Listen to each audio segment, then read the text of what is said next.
ხაინდრავა არის ის არსება, კინორეჟისორი ხაინდრავა, რომელსაც არც ერთ ფილმი არ გადაუღია. აი როგორც მე ვარ პაგანინი, ვთქვათ,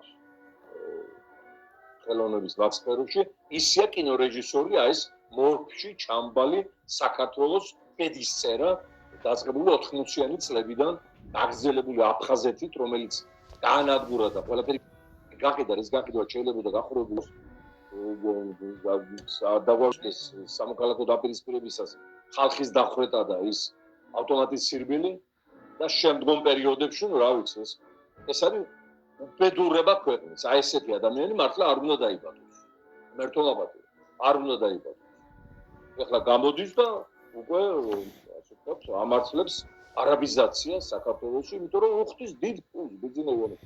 პირადად ესაუბრება, დარწმუნებული ვარ, ყოველ საღამოს პირადად ემესიჯება და ეუბნება, რომ გოგი, ეხლა ჩვენ გავყავ და ემეც ესე იტყვი.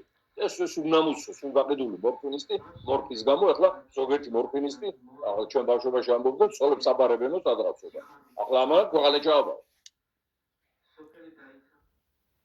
ეს რეჟიმი რო დაემხობა, ხაინდრავა ჯაჯილობა ციხეში. ის მთელი ცხოვრება ციხიდან არ უნდა გამოიჩინოს. იმდენი ვნება აქვს მოტანილი ჩვენი ქვეყნისა. მათ შორის არ მარტო პოლიტიკურად, არამედ სისხლის, სამართლის დანაშაულთა ხაზით.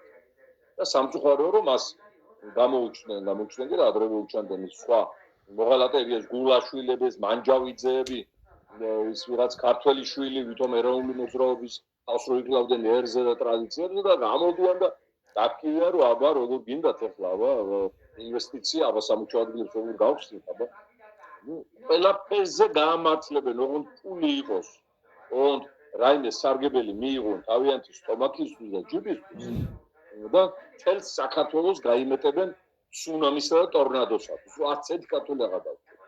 აი ეს კატეგორია, ეს ხალხი კარგად დაიხსონა. ამგვარი აღარ განვითარდეს და აღარ გავრივდეს ჩვენს ქვეყანაში. ივანიშვილის რეჟიმის ჩამოყალიბების შემდეგ გაემხარეს იზოლირება საჭირო. პირდაპირ გეტყვით. ორგარი პოლიტიკოსობის გარეშე. იზოლირება საჭირო, ციხეში უნდა იყვნენ ეს. აუცილებლად. ანაც ეს ციხე უნდა იყოს აი ესეთი ზოპარკები. მივიდნენ და აი ახ არის მოღალატე ქართველი.